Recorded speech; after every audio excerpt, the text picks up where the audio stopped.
فاسألوا أهل الذكر إن كنتم لا تعلمون۔ آج کا ہمارا اگلا سوال ذیشان صاحب اسلام آباد سے اپنا سوال کرتے ہیں۔ کہتے ہیں کہ ہمارے ہاں بہت سے مزدور ہیں، اگر ہم ان کو نماز کا حکم دیتے ہیں کہ نماز کے ٹائم نماز پڑھ لو، تو وہ کہتے ہیں کہ ہم رات کے ٹائم سب نمازیں یعنی رات کو اکٹھی پڑھ لیتے ہیں، اور بسا اوقات یہ کہا جاتا ہے کہ ہمارے کپڑے صحیح نہیں ہیں یا کوئی اور بہانہ بنایا جاتا ہے، تو اس کا کیا حل ہے؟ انہیں کیا کہا جائے؟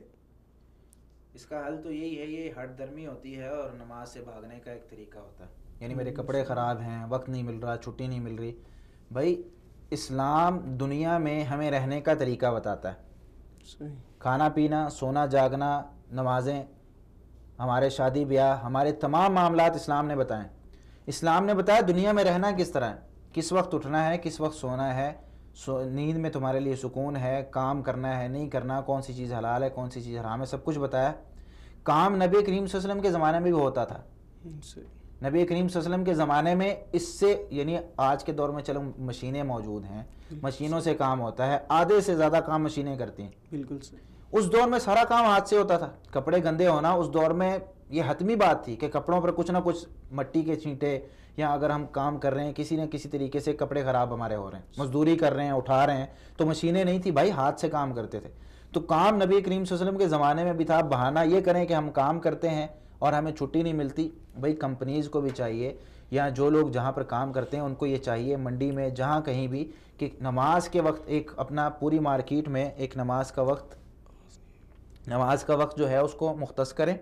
نماز کا وقت مختص کر کے اگر آپ کا زیادہ وقت لگتا ہے، آپ منڈی کے اندر ہی، اگر آپ سبزی منڈی میں ہیں یا آپ کسی مارکیٹ میں ہیں، کسی بڑے شاپنگ مال میں ہیں، ایک کمرہ مختص کریں، اور ایک کمرہ مختص کر کے آپ اس میں نماز کے لیے اپنے تمام لوگ اس وقت وضو کریں اور ایک شخص نماز پڑھا دے، جماعت کروا لیں۔ نماز بھی پڑھیں گے اور کام میں برکت بھی ہوگی۔ اگر آپ کے کپڑے خراب ہو جاتے ہیں، کوئی ایسا کام ہے، تو ایک سوٹ، آپ ایک ایسا لباس رکھ لیں جو آپ نماز کے وقت، کتنی دیر لگتی ہے نماز کے وقت لباس تبدیل کرنے کے لیے؟ آپ نماز کے وقت، بھائی نماز اللہ رب العالمین نے وقت مقررہ پر فرض کی ہے، ان الصلاۃ کانت علی المؤمنین کتابا موقوتا۔ نماز وقت مقررہ پر فرض ہے، اس کو لیٹ نہیں کرنا۔ ہاں یہ جو اعتراض کر رہے ہیں ہم رات کو اکٹھے پڑھ لیتے ہیں، بھائی رات کو اکٹھے کیوں پڑھنی؟ اللہ رب العالمین نے اس کا وقت بتایا، ظہر کی اس وقت پڑھنی ہے، عصر کی اس وقت، مغرب کی اس وقت، عشاء کی اس وقت، تو اس وقت میں پڑھیں۔ ہاں کوئی مجبوری آ جاتی ہے، پھر اللہ رب العالمین نے اجازت دی کہ بھئی سفر میں ہو، مسافر ہو، ٹھیک ہے نمازوں کو جمع کر لو، مریض ہو، عذر ہے، نمازوں کو جمع کر لو، ظہر عصر اکٹھے پڑھ لو، ٹھیک ہے، مغرب عشاء اکٹھے کر لو، عذر ہے، ٹھیک ہے جمع کرو۔ چھٹی نہیں ملتی، کالج یونیورسٹی میں ہیں، چھٹی ہو ہی نہیں رہی، ایسا ماحول ہے چھٹی ہو ہی نہیں رہی، استاد چھٹی نہیں دیتے، آپ نے کہا بھی نماز کے وقت چھٹی دیا کرو، وہ دیتے ہی نہیں، اس کا گناہ ان پر ہے۔ آپ آ کر نماز ظہر عصر کی اکٹھی کر سکتے ہیں۔ آپ کو چھٹی 2 بجے ہوتی ہے، نماز کا وقت اگر 1 بجے ہے تو آپ 2 بجے آ کر یا عصر کی نماز کے ساتھ ظہر بھی پڑھ لیں۔ اگر آپ کسی اور جگہ کام کرتے ہیں، چھٹی مل ہی نہیں رہی، کوئی موقع بن ہی نہیں رہا وہاں پر، تو آپ آ کر مغرب اور عشاء کی اکٹھی نماز پڑھ لیں۔